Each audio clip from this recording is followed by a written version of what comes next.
Hi folks, I'm Alan Watt. This is Cutting from the Piece on the 13th of May, 2018. Why change a system when you put the right formula in, it always repeats itself and you get the same reward? That's what Plato said, basically. And this will go on for quite some time, but so many deceptions, just us, and again, the silence in the media. Who owns the media? Well, somebody's got everything quiet.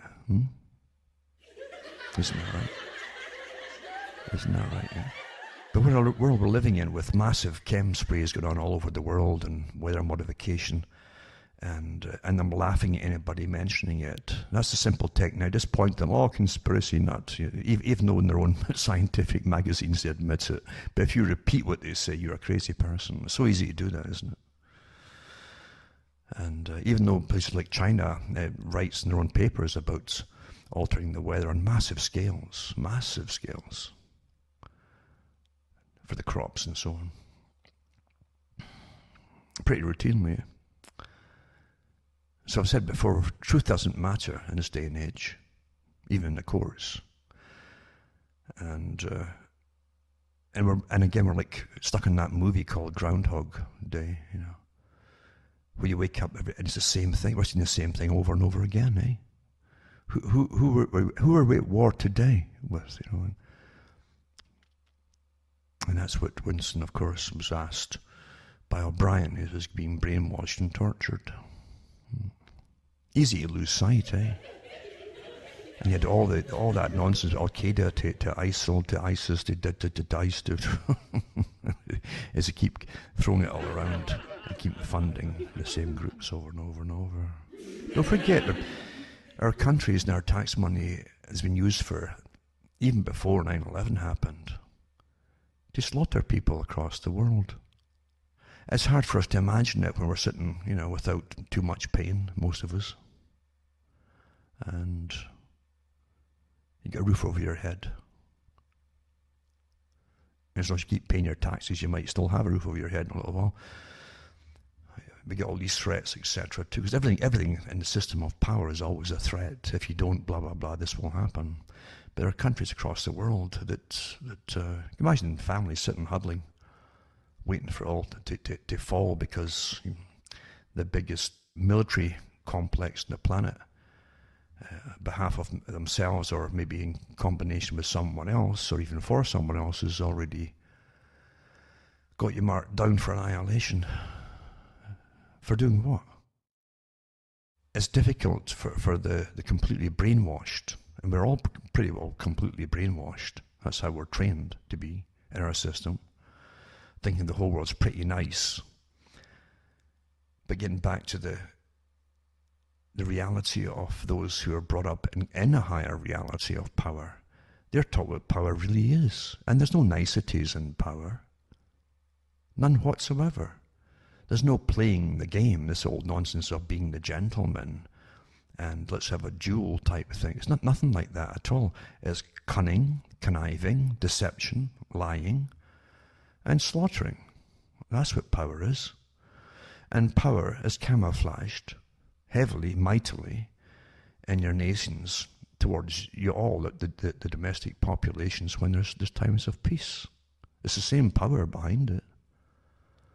And if you take off that little camouflage, horror, you'll see the teeth. You'll see the teeth all right. Power is ruthless. And the psychopaths, unfortunately, have a tendency to rule the world.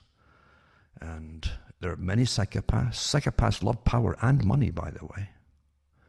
And they inbreed with themselves because they find wealthy families who got money the same way and power the same way, and they naturally pair off together. That's how it really works. You'll see so many examples of it. Here's one, just to touch on. I wasn't going to touch on it, but I got off on a thread today. I like to look at different newspapers across the world. And one in India was talking about, they'd had some tremendous bank frauds over the months in India, big banks. I mean, India now is starting to get this taste of a nationwide, at least a glimpse of a prosperity. And the first ones in to take that perspective are naturally the power-hungry psychopaths. That's what happens in every country. Because they have a craving for power. And how do you get power? You get it through money. And money can buy armies if you want, or buy all kinds of things if you want. And that's power. But also in India, you had if I see if I can find it here. I know I kept the thing, but it'd be nice to see if I can find it. It was about one particular guy who also got letters of credit from banks to cover himself while he went off to do the dirty. His name was Narav Modi, his name is. Interesting person in itself. I'll put his wiki up too, you can get it for yourself. But he was a global diamond and jewelry house owner starting in 2010. And he absconded in early 2018 when the Central Bank of India started investigating a $2 billion fraud case involving him and Indian banks. Interpol, that's the International Police, or for Europe really, the world's largest police organization, issued, and by the way, that started up by the Rothschild Group. For those who don't know, it's a private group. I don't know if it's changed or not. But the world's largest organization issued a diffusion notice against Nirav Modi in February 2018. And it's been investigated in $2 billion fraud, and the Punjab National Bank as well. Nirav Modi was the first Indian jeweler to have been featured on the covers, naturally, of Christie's and Sotheby's catalogues. Again, see, they all want that fame to get up there. Whenever you hear this fame thing, and some in America, mind you, is the biggest fame seekers I've ever seen in my life at the moment, and they're the first to tell you about how famous they are. But since the company has its headquarters in Mumbai, India, in March 2018, Modi applied for bankruptcy protection in where? Manhattan, New York. Interesting, eh? It goes through his history in a way. And he's got these shops all over the place, and he designed jewelry as well for something, I guess. You got to have a whole group behind you to promote what's called art, do you understand? That's awfully important. Because then they decide what is wealth and what is not wealth. Same with gold and silver, anything else, isn't it? There are actually people who tell the rest of the world what is precious and what's worth money. Isn't that interesting, eh?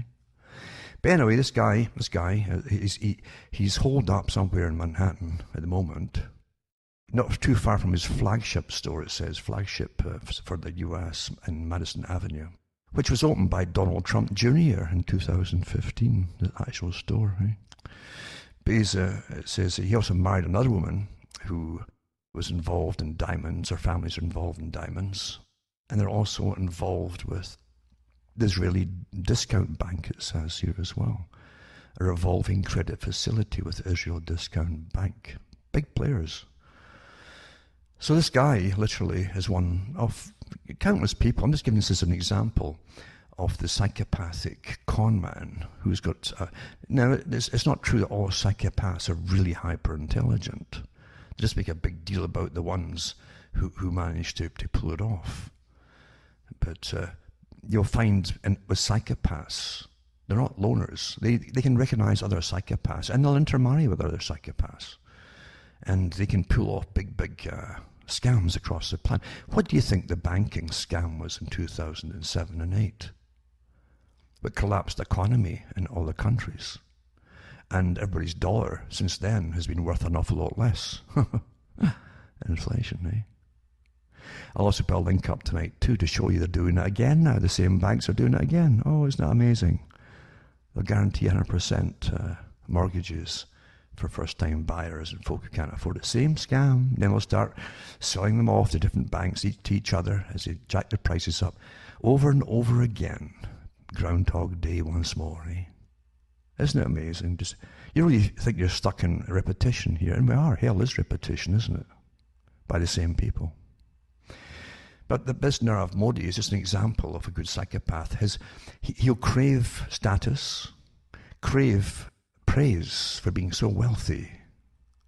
That's what a psychopath does. They crave praise from other people, especially the attention-seeking psychopath. Actors and actresses, by the way, are lumped in with the hysterical attention-seeking psychopath. They've got to have praise all the time. So it's slight variations in how they manage it. Some have it all, actually, all different kinds of traits, but they're all psychopaths anyway.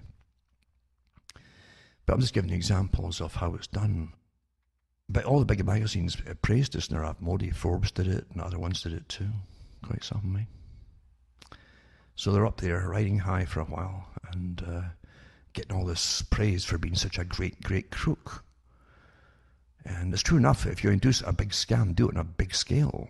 But when you've got a bunch of psychopaths working together and you've got top people in the banks who are involved too, who are in on the scam, then no country is safe, is it? It's not safe. And they can crash countries. And I'm sure India is doing its best too to stop all this as well. But that's how it works, isn't it?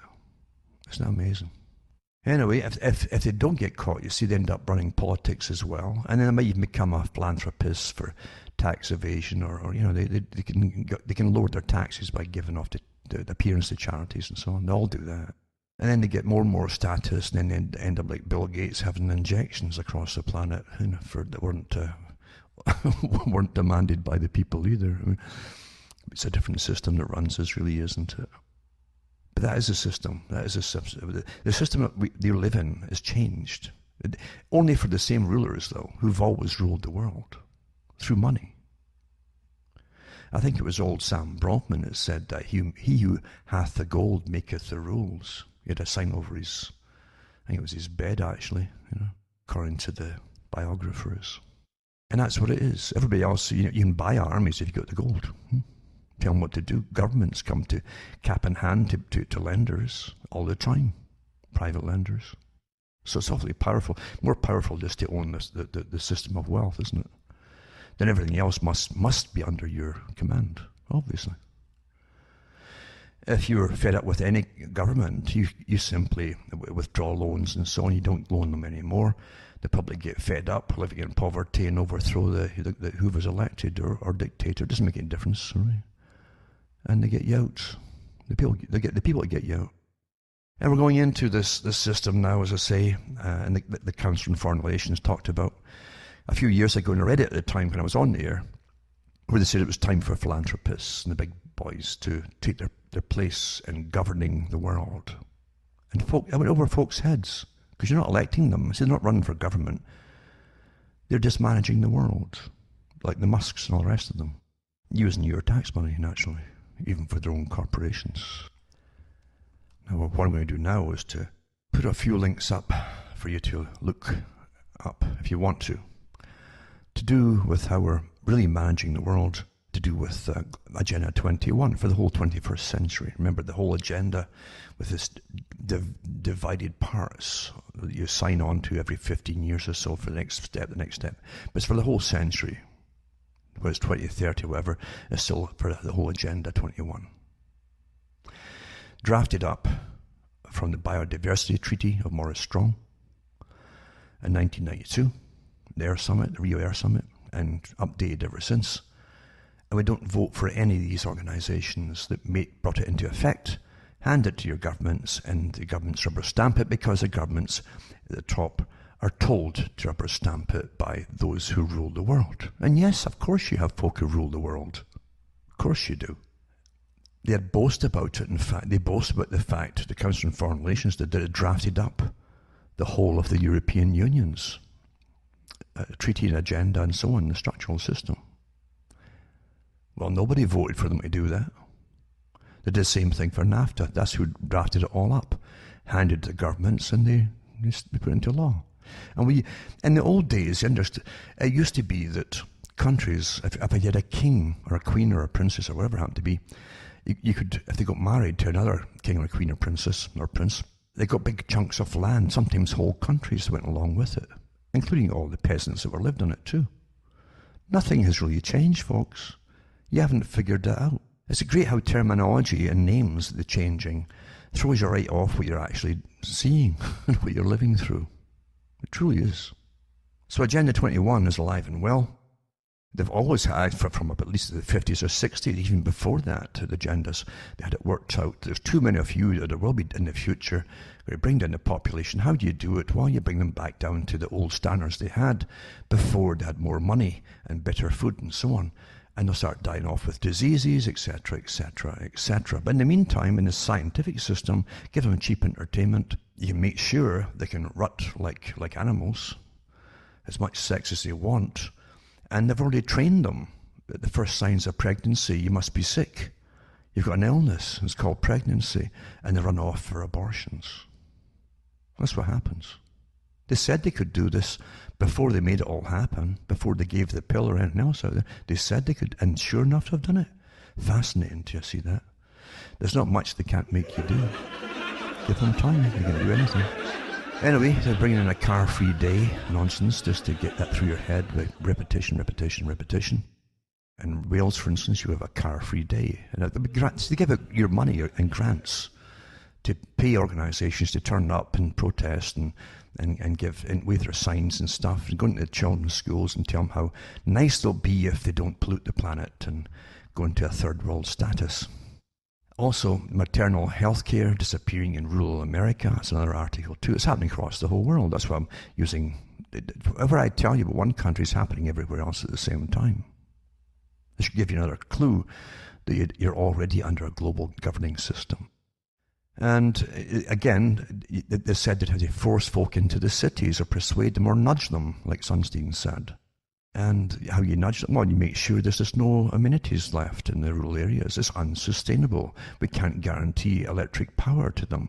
We can't guarantee, in fact, they won't guarantee good internet speed throughout, in any country area. This is the agenda, just like China is doing the same thing, by the way.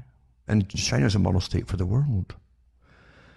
Every few months, they move millions more out of the rural areas and into the cities for the factories. We don't even have the factories now because we're non-productive. We're consumers. Service economies. All planned before most of you were even born. Most folk don't even ask why what happened. That's it's an amazing system, isn't it? When they don't even think of asking, how did we get here? And so you frighten people, but they can't get good health care in the rural area, or it could be a long time before they can get you to the hospital if anything happens, yada, yada, yada. Fear, fear, fear. And if you have families at all, then generally the woman is definitely not going to put up with that. The children want high-speed internet. And it's so darned expensive in the country with satellite and so on.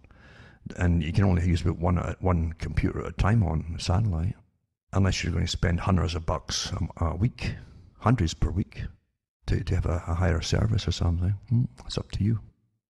And also, severe US nursing shortage accelerates rural hospital closures. I've got ones on Britain too. It's exactly the same stories happening everywhere. Cutting back, cutting back, cutting back. And most of the folk who are coming in to Europe don't have any hospital care. They haven't paid anything into the system, but they're coming in and they're having children and so on. That's a lot of money. I'm sure America's going through something similar. Everybody is. Until the folk who need it for other reasons, healthcare, that was really set up for, can't get it at all. There are too many articles like that actually over the years. Then Oklahoma rural hospital CEO says we need nurse practitioners to fill physician shortages. The problem too with the whole healthcare system everywhere is that it's just way too expensive. Way, way too expensive to be practical anymore. Everybody wants to be a multimillionaire. Even the CEOs that in charge of hospitals want multi-millions per month, per year. That's what they want. So do the doctors. And you go down the tubes. Carl Quigley did talk about that too. He said this would happen. And sure enough, it's happening. As the greedy folk get into these systems, get a bit of university training, and they want to be millionaires at everybody else's expense. Looming catastrophe, power grid collapse now in sight. New York is about the system of wind power and so on, and how it's never really constant with anything. Again, even articles from Britain's the same thing, that the government was paying. Britain's such a great feudal system. It's always been feudal. A lot of these big lords who own the land and so on were the first ones to push the votes through for the windmills. And they would get the contracts on their own lands and get paid for putting them up there. And also, when there's too much power getting produced during higher winds, the government will pay them to shut it down, and they'll pay the time that actually they're shut off as well. I mean, what a great business for doing nothing. Everything's a racket, folks. It really is a racket. Another one, too. is this article here, if I can find it. If it's any good at all, actually, because I get a lot of articles. I like to keep things just for reference's sake. This article here is to do with court water well ruling imposes undue burden on rural farmers, it says here. Washington Policy Center, this is from. Like millions of families grew up in the country, blessed with a few acres in which to roam. To some, it was just a couple of acres of grass. To me, it was peace and adventure in my own backyard and the best way to grow up. One day, I hope to be able to afford the same opportunity for my children. Now, a harsh ruling by the Washington State Supreme Court in Hearst versus Whatcom County blocks access to water for rural families, making that life unaffordable and simply impossible for the average Washington citizen. Declaring that counties can no longer rely on the Washington State Department of Ecology to determine if there's enough water for permit-exempt wells, the court brought the state growth management into act in conflict with 80 years of water law, so you can't get a well and so on. You can't have people owning the water like they've always done before in their own well. It doesn't. It belongs to corporations. They just haven't told you yet. Maybe not even got it all set up legally, but that's what it's for goodness. It's the same thing when they eyed up all of Saddam Hussein's oil wells and says, we want it all. Tony Blair and the boys said that before they invaded. And they put that in the newspaper a few years after the invasion. Yeah, we want all that. Now it's water. Bank of Canada chief warns of high household debt. They're always telling the Canadians that. They owe an average of 170% of their disposable income, he says. Well, that's why they keep throwing credit cards at them to juggle and tell them what they should have and what kind of standard of living they should live up to as well. All the things you got to have, all that plastic junk that doesn't last very long. It's supposed to be happiness, as the ads keep saying. Australia's biggest bank lost data of up to 20 million customers. It didn't inform them. Well, why tell the pros, eh? They might be unhappy. So the biggest bank lost data. The Commonwealth Bank of Australia confirmed that it lost the personal and financial histories of millions of its clients years ago, but never informed them about it, and only admitted to the incident after the media broke the story. So they didn't intend to tell the public. It's about 20 million bank accounts, I guess. At least. It's always more than they tell you, or admit to eventually. And the potential privacy breach occurred back in 2016 when the bank's subcontractor apparently lost several magnetic tapes containing clients' personal information from 2000 to early 2016. That's a long period of time, eh? I think it's a lot more than 20 million people. After the media broke the story, the Commonwealth Bank of Australia issued a statement confirming the incident indeed had occurred. The bank gave no details concerning the exact number, blah, blah, blah. And says there is no evidence that any customer information was compromised. No, they always tell you that, don't they? They always tell you lies, don't they? They do. As it goes completely cashless, they keep lying about the fact that you're... See, do you really think the ones at the top, the people at the top, are at risk of losing anything through wireless fraud of any kind? They're not worried, are they? That tells you they're not in the same system they make you go on. You know that. I hope you understand that. Obviously. They're not worried at all. And 100% mortgages that crashed the economy, as I was mentioned earlier, are back. Barclays and the Post Office in Britain are amongst big lenders offering the loan deals to attract the first-time buyers without a deposit. Barclays Bank is part of the big mercantile bank system. Mercantile banks, they call themselves. And mortgage banks. And despite these supposed safeguards, many experts believe 100% mortgages are toxic as they expose buyers to the risk of negative equity, where someone's home is worth less than their debt. And that's what happened the last time too. And then the banks themselves were buying each other's rubbishy mortgages and selling it to each other and upping the price until you had that massive bubble and pop, away it went. So we'll put that up as well. And also, Canada's last farm commodity exchange is closing its doors, shutting down for good. The Winnipeg Grain Exchange dates back to 1887 and became Prairie Hub, it was called. Its oldest and only agriculture commodity exchange is closing its doors, it says here. Quite interesting, isn't it, to see how things are really, really going, eh? On behalf of those who run the whole planet. Quite amazing. And I think from everything from now on, naturally is going to be run in New York City. That's where it all seems to be getting put to, all this stuff. And also, you got Roma slaves. That was they call her the Romanian gypsy types. They don't call them gypsies now for some reason. The slave gang who splashed out in champagne parties and lavish holidays with cash stuffed in suitcases. I'll put this link up. It's quite amazing to see it. After trafficking victims from Slovakia to Newcastle in England are jailed for a total of 40 years. Complete modern-day slavery by Slovakian gypsies living in Newcastle. And they even had big places back in their own countries. They're almost like palaces. Actually, they are like palaces. They are palaces. That's what they are. And you should see it for yourself. This is nothing new. It won't change because you understand certain cultures that are highly ethnocentric, that love themselves, but they also hate all outsiders, live on literally plundering all those that they really are taught in a sense to hate, all those outside of them. It's a cultural thing, well studied by anthropologists to the present day. And it's nothing new with the Romanian ones that have 20 years ago, they were giving you similar stories in the British papers, and you saw the palaces they had back in their homes with 2 or 3, maybe 4 floors, decked out like palaces. And then they come back over to Europe every year and make their money there and go back again. And they were scamming welfare in all different counties, not just in the countries, but in different counties.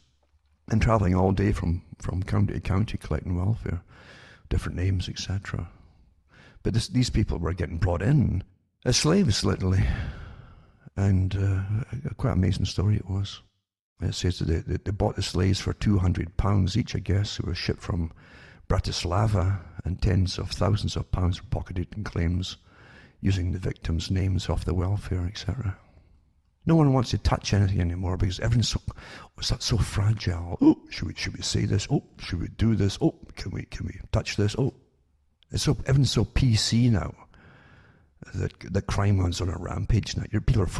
Cops are scared to touch it. By the way, they privatised the police force in Britain. Well, they're privatising a lot of it in Britain for the wealthy. So the wealthy can afford it. They won't get the knives. They get knives and shot in the streets and stuff like it's happening. Just for the peasants, they can continue to get killed and that, but not for the wealthy. You're looking at cultures and systems going fast into third world status. That's what you're seeing. Has to happen, though. You can't keep forking out tax money when there's fewer and fewer folk working, and there's more folk coming in all the time, needing this, needing that. Something has to go. You know this. The big boys do. They won't be surprised because they've planned it, obviously, and they'll even know where they're going to take it after this. They'll know exactly where they're going to take it all. And so we all go down the tubes, and we have mass abortions that don't have children, yada, yada, yada. Las Vegas is going to have the world's biggest orgy. They're advertising it. A world record event, they claim. And then, of course, you find that Russia, Washington's next vassal state. That's what this article says here, too. It's a few of them, actually. And Israeli papers, too, are saying much the same. Putin stops neither Iran nor Israel in Syria. So far, the Russians have stayed out of the way and enabled Israel to act as it sees fit. So Groundhog Day, neocon, Groundhog Day, Groundhog Day.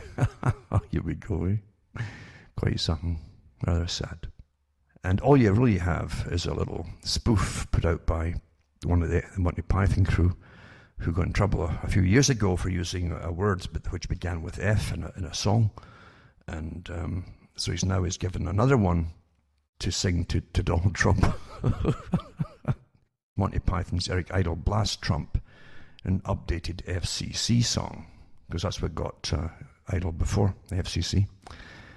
It says, the original FCC song was a deliberately controversial and explicit song Idle recorded after being fined by the FCC Federal Communications Commission for saying the F word live on radio. Now, however, Idle has the Trump administration squarely in his sights, and their mixed version was recorded in May to reflect the current political situation in the US, because he's fed up with the very fact that this net neutrality thing, he was hoping to have that changed, sort of thing, but or kept for the better.